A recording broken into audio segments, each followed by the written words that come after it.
So this is our basic warm-up. I do this every day before we go in and treat clients. So first thing we're gonna do is I'm just gonna do it on my my right quad. So this will be the opposite hand, and this will help you practice. And remember, the first thing that we're gonna do is we're gonna back that thumb up. So we'll go left thumb backed up by the right.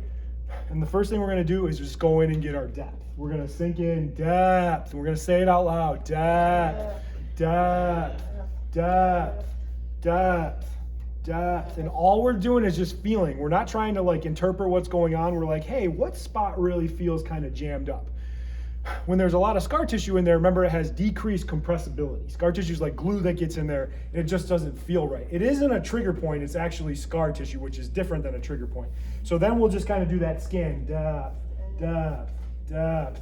Can't hear you. Depth, depth, depth. So I'll do 2 passes on that one from where we go. Now the next thing is we're gonna do is we're gonna back up our thumb where we are. And we always talked about there's 2 ways to put your thumb in what's called the lock and key position. One can be where you're here and it's over the top, or you can have one where it goes behind. Whatever you're more comfortable with as you go through there, and what keeps your thumb really stable, because you want to protect the thumb joint. We never want the thumb to be out by itself in space. So if you look and you're down and you can see like the knuckle of your thumb or the nail of your thumb, you're not protecting the joint and you're not into that position, because it perfectly fits right here in the carpal tunnel where it goes.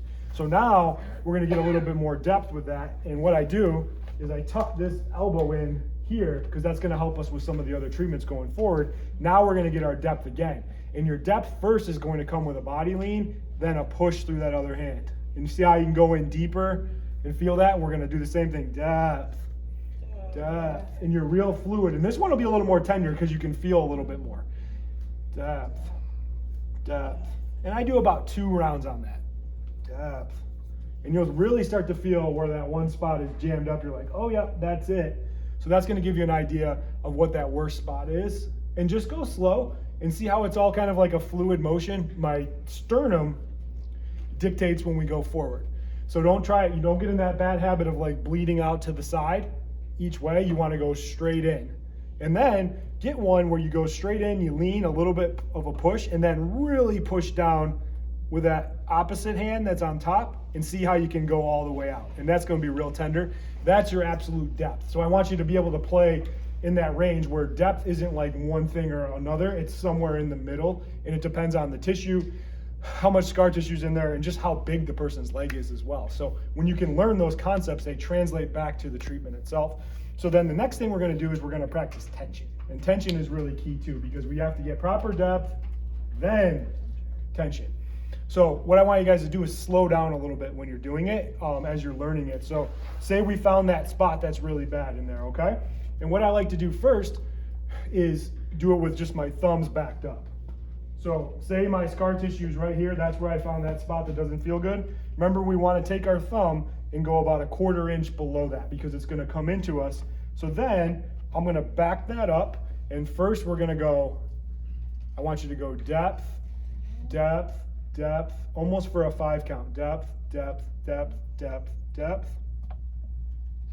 Now I want you to back all the way out for a 5 count.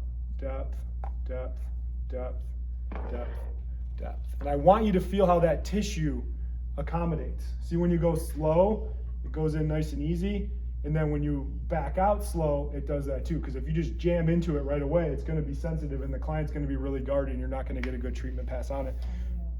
So now we're going to do it with the backed up thumb. And that's where we'll go in, and you can see how you can get more depth. So your first part of your depth just comes from dropping that sternum down. Second part is pushing down with that non-contact hand, and then a little bit more push with that non-contact. And that should feel uncomfortable to you as you go in there and open that up. And now we're gonna come out for that 5 count. 5, 4, 3, 2, 1. And we'll go one more time. 5, 4, 3, 2, 1. And hold that there and be comfortable in that position for a second.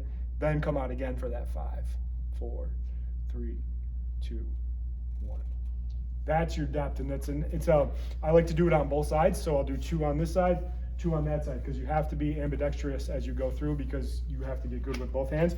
And now lastly, what we're gonna do is practice our tension. So remember we found the spot there where that's having issues. Now we're gonna be just distal to that, and we're gonna tension into the muscle. And that's what breaks that down. So we're gonna go here, and the same concept we just did. We're gonna go depth, depth, depth. And on this one, we wanna back out about 10%. And then our tension is going to be leaning with our body and pushing into that scar tissue. And you'll feel how that kicks right back at you. And then for your brain, go past that and see how uncomfortable that feels. And that's what happens. You want to get that ideal depth and tension. It's very short. It's only about a quarter turn as we go in there. So I'll do about 2 of those on each side too. So full depth, back out 10%, tension, and then get comfortable being able to hold that tension for a couple seconds.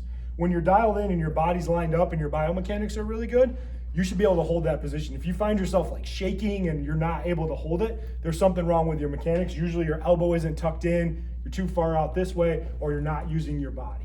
And you guys will see that as you go in deeper, you can really get a lot of force without having to put a lot in through your hands as well. So then we'll do the tension on that one as well.